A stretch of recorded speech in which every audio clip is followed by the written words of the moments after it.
mirip macam ini. Saya terlalu terbayang salib, nampak salib, jin kafir sedang masuk. Karena di salib itu ada jin kafir.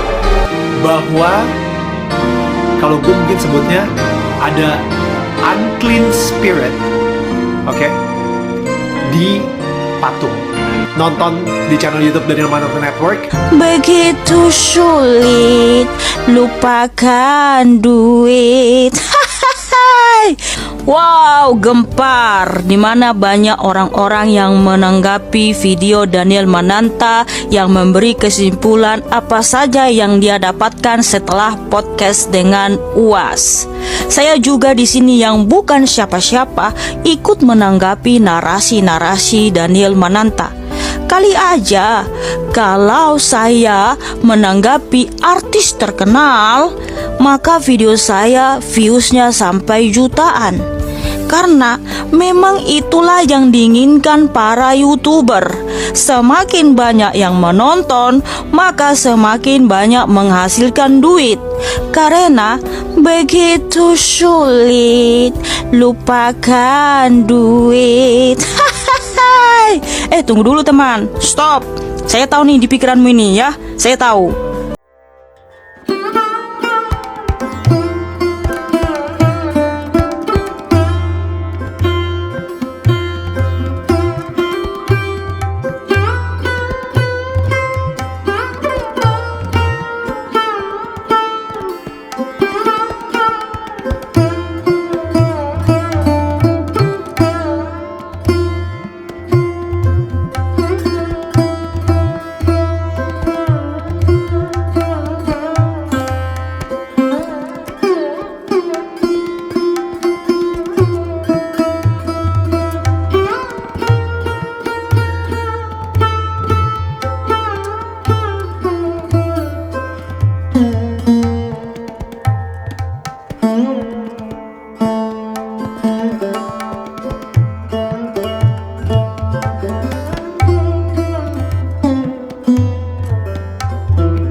Yang pertama, karena kasih sayang Tuhan, kita berdua bisa ngobrol dengan sangat luar biasa, dengan lancar, dengan sangat open. Dan karena kasih sayang Tuhan juga, kita juga bisa memberikan kasih sayang ke orang-orang lain. Gue jadi lebih bisa mencintai orang-orang di sekitar gue, tetangga gue, karena gue telah merasakan cinta dari Tuhan di dalam hidup gue. Ya, saya sangat setuju. Sebab Allah itu adalah kasih. Dan Alkitab sudah mengajarkan ini terlebih dahulu. Dan ajaran kasih yang tertinggi hanya dari Tuhan Yesus Kristus, di mana kita diajarkan untuk mengasihi sesama kita manusia seperti mengasihi diri kita sendiri, yang tertulis di Matius 22 ayat 39. Saudara-saudaraku, kalau dunia mengajarkan lo baik sama gue bisa lebih baik. Tapi kalau lo jahat sama gue bisa lebih jahat. Tetapi apa ajaran Tuhan Yesus? Kita diperintahkan untuk mengasihi musuh, bahkan berdoa bagi orang yang menganiaya kita. Artinya jangan balas kejahatan dengan kejahatan, tetapi balaslah kejahatan dengan kebaikan. Ya, memang bertolak belakang sama ajaran dunia. Karena apa? Karena Tuhan Yesus itu adalah Allah yang Maha Kasih. Dan yang lebih keren lagi nih, kalau ya ada hukum yang menyatakan siapa yang membunuh dia harus dihukum. Tetapi siapa yang mengkafir-kafirkan orang lain yang tidak seiman dengan kita, apa kata Tuhan Yesus? Dia harus dihukum. Karena itu juga termasuk pembunuhan dalam bagian pembunuhan karakter. Jadi sangat mulia ajaran Tuhan Yesus yang harus kita lakukan di dalam kehidupan kita sehari-hari. Itulah kenapa dikatakan ajaran kasih yang tertinggi hanya dari Tuhan Yesus Kristus. Sebab Yesus adalah Allah yang penuh kasih. Yang kedua, Was juga sempat bilang, kasih sayang dulu itu yang paling pertama, baru Tuhan memberikan law atau perintah atau hukum. Jadi kasih sayang duluan, habis itu baru perintah Tuhan. Gue setuju banget sama pernyataan ini. Bahkan kalau di Alkitab pun juga grace and truth. Misalnya seperti ini. Ketika Tuhan meminta untuk Nabi Musa mengeluarkan bangsa Israel dari Mesir. Bangsa Israel ngelakuin apa? Sampai akhirnya menjadi bangsa terpilih katanya. Habis itu mereka disayang banget sama Tuhan. Sampai Nabi Musa harus ngeluarin mereka, sampai Tuhan ngebelah Laut Merah dan mereka menjadi sebuah tribe sendiri gitu ya. Mereka ngelakuin apa? Mereka nggak ngelakuin apa-apa, tapi mereka mendapatkan itu semua karena kasih sayang Tuhan. Baru setelah itu Tuhan memberikan 10 perintah Allah. Baru setelah itu Tuhan memberikan hukumnya. Jadi kasih sayang dulu. Karena kita telah menerima kasih sayang dari Tuhan, akhirnya kita pengen melakukan sesuatu untuk Tuhan. Dan disitulah kita melakukan perintahnya. Kasih sayang dulu, baru hukumnya. Kenapa bangsa Israel dipilih oleh Tuhan? Ulangan 7 ayat 7-9. Bukan karena lebih banyak jumlahmu dari bangsa manapun juga, maka hati Tuhan terpikat olehmu dan memilih kamu. Bukankah kamu ini yang paling kecil dari segala bangsa? Tetapi karena Tuhan mengasihi kamu dan memegang sumpahnya yang telah diikrarkannya kepada nenek moyangmu, maka Tuhan telah membawa kamu keluar dengan tangan yang kuat dan menebus engkau dari rumah perbudakan, dari tangan Firaun, Raja Mesir. Sebab itu haruslah kau ketahui bahwa Tuhan Allahmu, dialah Allah yang setia, yang memegang perjanjian dan kasih setianya terhadap orang yang kasih kepadanya dan berpegang pada perintahnya sampai kepada beribu-ribu keturunan. Allah memilih bangsa Israel untuk menjadi umat yang akan melahirkan Yesus Kristus, penyelamat dari dosa dan kematian. Ya, Allah pertama-tama menjanjikan Mesias setelah Adam dan Hawa jatuh ke dalam dosa yang telah dinubuatkan di Kejadian 3 ayat 15. Kemudian Allah menegaskan bahwa Mesias akan datang dari jalur Abraham, Ishak dan Yakub. Dan Yesus Kristus adalah penyebab utama mengapa Allah memilih Israel menjadi umat pilihannya. Allah tidak harus memiliki umat pilihan, namun Dia memutuskan untuk melakukannya dengan cara itu. Yesus harus datang melalui sebuah bangsa dan Allah memilih Israel. Karena keselamatan datang dari bangsa Yahudi. Yohanes 4 ayat 22.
Ya boleh, tapi bukti kasih sayang Allah kepada kita dan pengampunan yang diberikan kepada kita sudah terbukti. Ya, 2000 tahun yang lalu Tuhan Yesus sudah memberikan kasih karunia keselamatan, dan semua bukti-bukti dalil itu ada di dalam Alkitab. Haleluya. Yang keempat, ini gue gak ngira kalau saya ternyata dukun itu lagi hits dibicarakan di luar sana dan lagi viral gitu ya. Tapi gue sama Uas, kita berdua sama-sama setuju. Kenapa banyak banget orang-orang, bahkan di sekeliling gue, bahkan orang-orang yang sudah Kristen sekalipun atau Nasrani gitu ya, bahkan orang-orang yang sudah mengenal Yesus di dalam hidupnya, itu lebih berserah sama dukun, ahli feng shui, kartu tarot, astrologi, daripada berserah sama Tuhan. Mereka lebih percaya apa yang tukang ramal bilang ke mereka daripada apa yang Tuhan bilang ke mereka. Jadi gue suka banget statement dari Uas bahwa dukun itu menggunakan kekuatan gelap, kekuatan setan, bukan kekuatan Tuhan. Jadi saat ini gue pengen ngomong khusus sama orang-orang yang sudah menjadi pengikut Yesus. Lo harus milih satu sih. Lo gak bisa milih dua, gak bisa milih tiga. Lo harus milih satu. Kalau misalnya emang bener lo mengikuti Tuhan Yesus, berarti udah tuh gak ada lagi tuh yang namanya astrologi, gak ada lagi yang namanya feng shui atau shio, ngeliatin hokinya dari mana, ngelakuin ritual-ritual supaya lu dikasih hoki sama nenek moyang. Udah gak ada lagi. Karena sumber berkat kita itu cuma dari satu, yaitu dari Tuhan Yesus. Iya, saya sangat setuju banget. Sebab memang sudah ada tertulis di dalam Alkitab, Ulangan 18 ayat 10-12. Di antaramu janganlah didapati seorang pun yang mempersembahkan anaknya laki-laki atau anaknya perempuan sebagai korban dalam api, ataupun seorang yang menjadi petenung, seorang peramal, seorang penelaah, seorang penyihir, seorang pemantra, ataupun seorang yang bertanya kepada arwah atau kepada roh peramal, atau yang meminta petunjuk kepada orang-orang mati. Sebab setiap orang yang melakukan hal-hal ini adalah kekejian bagi Tuhan, dan oleh karena kekejian inilah Tuhan Allahmu menghalau mereka dari hadapanmu. Haleluya. Saudara Daniel Mananta di sini selalu menyebutkan Nasrani untuk Kristen. Maaf saudaraku, tolong belajarlah yang lebih baik lagi. Sebab kita itu bukan Nasrani, tapi Kristen. Dan kalaupun ada yang memanggil kita Nasrani dan kamu menyebut dirimu Nasrani, itu bersifat peyoratif. Sebab Nasrani itu sekte sesat, bidat. Di dalam Alkitab hanya tertulis satu kali kata Nasrani. Itu pun adalah tuduhan tertulus kepada Rasul Paulus. Kita baca di Kisah Para Rasul 24 ayat 5. Telah nyata kepada kami bahwa orang ini adalah penyakit sampar, seorang yang menimbulkan kekacauan di antara semua orang Yahudi di seluruh dunia yang beradab, dan bahwa ia adalah seorang tokoh dari sekte orang Nasrani. Jadi ini adalah tuduhan tertulus kepada Rasul Paulus, di mana Rasul Paulus ditangkap, diadili di hadapan Felix, dan orang-orang Yahudi sangat menginginkan kematian Rasul Paulus karena mereka sangat iri dan dengki karena Paulus telah mengikuti atau menjadi rasulnya Tuhan Yesus Kristus. Nah, kalau tuduhan ini terbukti bahwa Rasul Paulus seorang pembuat keonaran, kekacauan, dan kemudian sebagai sekte Nasrani, dia akan dijatuhi hukuman mati. Tetapi ketika Rasul Paulus diberikan waktu untuk membela dirinya, dia tidak mengakui dirinya Nasrani, tetapi jalan Tuhan, ya, penganut jalan Tuhan, bukan penganut sekte Nasrani.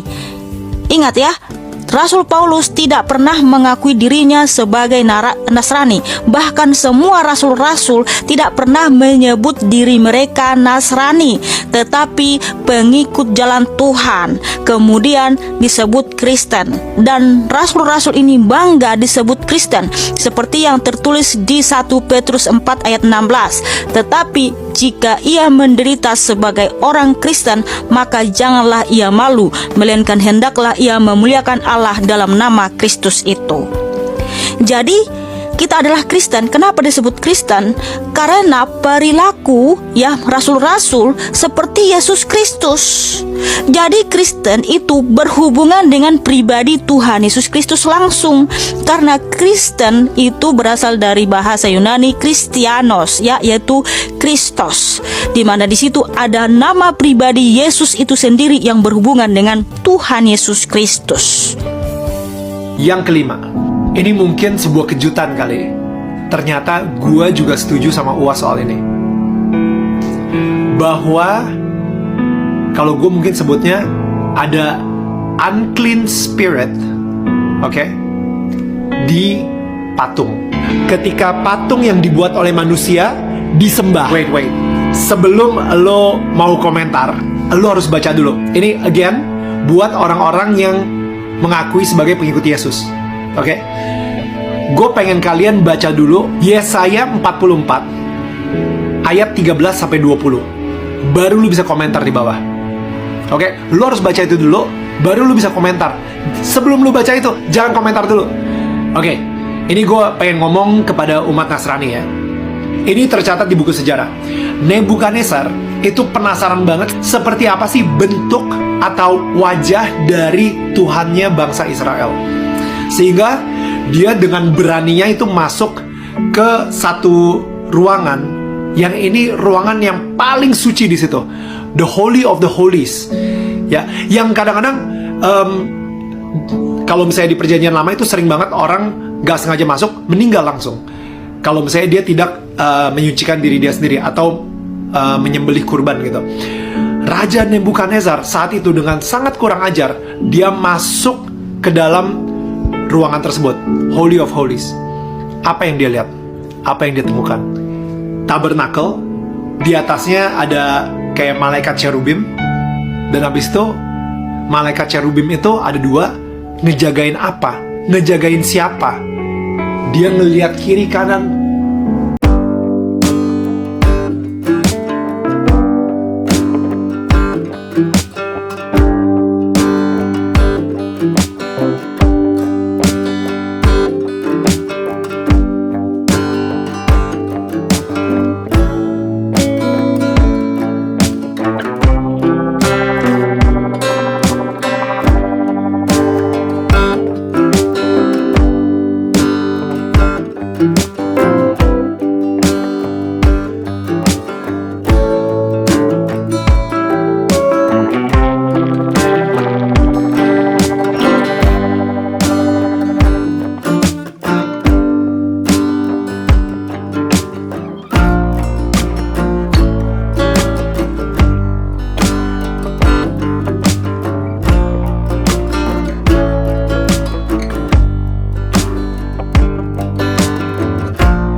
sibuk hafal ayat-ayat hukum Taurat, tapi hati mereka busuk. Ya, mereka beribadah di pinggir-pinggir jalan supaya dilihat orang. Oh, ternyata mereka beribadah. Dengan suara-suara keras mereka beribadah supaya kita lihat, oh ternyata mereka beribadah. Tapi perilaku mereka munafik. Itulah yang dikatakan Tuhan Yesus, kamu harus menyembah Allah dalam roh dan kebenaran, supaya karakter kita juga benar, penuh kasih, penuh cinta. Seperti tadi Tuhan Yesus mengajarkan, kasihilah sesamamu manusia, berdoalah bagi orang yang menganiaya kamu, berdoalah bagi orang yang menghujat Tuhan Yesus, dan lain sebagainya. Tapi ketika UAS menyatakan bahwa di salib itu ada jin kafir, itu saya sangat tidak setuju dan sangat menista agama Kristen. Sebab salib itu adalah lambang kekristenan. Semua agama di dunia ini mempunyai simbol masing-masing. Tetapi apakah kalian juga menyembah simbol itu? Kan tidak. Sama seperti itu juga dengan Kristen. Namun salib adalah lambang kemenangan. Karena dengan adanya salib itu membuktikan bahwa Yesus Kristus benar-benar disalib 2000 tahun yang lalu. Dia mati di atas kayu salib dan bangkit pada hari yang ketiga. Di atas kayu salib, Tuhan Yesus telah memberikan dirinya sebagai kita, karena hanya Dia satu-satunya manusia yang suci yang bisa menebus kita dari kutuk kematian kekal. Di atas kayu salib, Tuhan Yesus telah membayar hutang dosa kita, karena upah dosa ialah maut. Di atas kayu salib, Tuhan Yesus menyatakan, tetelestai, sudah selesai. Artinya, kamu telah ditebus dari hukum Tuhan, sehingga kamu dikembalikan ke rancangan semula, yaitu kamu bangkit dan hidup yang kekal. Di atas kayu salib, Tuhan Yesus telah memberikan kasih sayangnya, kasih karunia, dan pengampunan. Itulah bukti bahwa Tuhan sudah mengampuni umat manusia. Jadi, salib itu adalah simbol kekristenan. Kami tetap menyembah Allah yang Maha Tinggi, yaitu Yesus Kristus, di mana Tuhan Yesus menyatakan Dia adalah Tuhan dan Raja penebus. Dia adalah Tuhan semesta alam. Dialah yang awal dan akhir. Tidak ada Allah selain daripada Dia. Karena siapa yang awal dan akhir? Hanya Tuhan Yesus. Itu tertulis di Yesaya 44 ayat 6 dan Wahyu 2 ayat 8, Wahyu 22 ayat 13 dan lain sebagainya. Dan Tuhan Yesus yang kami sembah ada di surga. Dia bertahta di kerajaan surga, sebab Dialah yang empunya kerajaan surga. Makanya Tuhan Yesus menyatakan, tidak seorang pun yang bisa datang ke dalam kerajaan surga kalau tidak melalui aku. Tuhan Yesus menyatakan, akulah jalan. Artinya hanya melalui darah Yesus yang tercurah di atas kayu salib kita bisa mencapai surga. Karena hanya oleh darah yang suci kita bisa ditebus, kita bisa disucikan dari segala dosa kita. Bukan di neraka kita dicuci, karena neraka itu adalah api, keburukan dan juga kengerian. Jadi kengerian tidak bisa menyucikan kengerian, hanya oleh darah yang suci. Jadi bukan di neraka kita dicuci, karena neraka itu kekal. Sekali orang masuk ke sana, ya nggak keluar dari sana. Dan bagaimana mungkin neraka bisa menyucikan dosa? Karena neraka itu api belerang, kengerian, ya keburukan. Tidak mungkin keburukan menyucikan keburukan, semakin buruklah. Tetapi hanya oleh darah yang suci yang bisa menyucikan kita yang berdosa, kita yang terkutuk ini, supaya kita memiliki hidup yang kekal. Jadi orang Kristen tidak akan pernah masuk neraka dulu baru masuk surga, karena Tuhan Yesus telah memberikan kita kasih karunia keselamatan dan hidup yang kekal, dan kita pasti tidak binasa. Dan neraka itu kekal, surga itu juga kekal. Sekali orang masuk ke neraka, di situ selama-lamanya. Sekali orang masuk ke surga nanti di hari zaman, disitulah kita selama-lamanya. Haleluya, haleluya. Terpujilah Tuhan Yesus Kristus. yang telah memberikan kita bukti real bahwa Dia telah mengampuni dan memberikan kasih karunia keselamatan di atas kayu salib 2000 tahun yang lalu. Dan Dia akan datang kembali sebagai hakim adil, bukan lagi memberikan kasih karunia keselamatan di atas kayu salib, tetapi sebagai hakim adil. Itulah kenapa Tuhan Yesus menyatakan, pergi, beritakanlah Injil, jadikanlah semua bangsa muridku dan baptislah mereka dalam nama Bapa, Putra dan Roh Kudus. Karena apa? Karena Tuhan Yesus tidak menginginkan satu orang pun binasa, karena Dia adalah Allah yang penuh kasih dan penuh cinta. Sekarang tinggal dirimu, maukah meresponi kasih karunia keselamatan dan pengampunan yang diberikan Tuhan Yesus di atas kayu salib? Nah, kalau kami sudah meresponi, sekarang kami hidup untuk Tuhan Yesus, bukan lagi hidup untuk dosa. Terima kasih, Tuhan Yesus memberkati.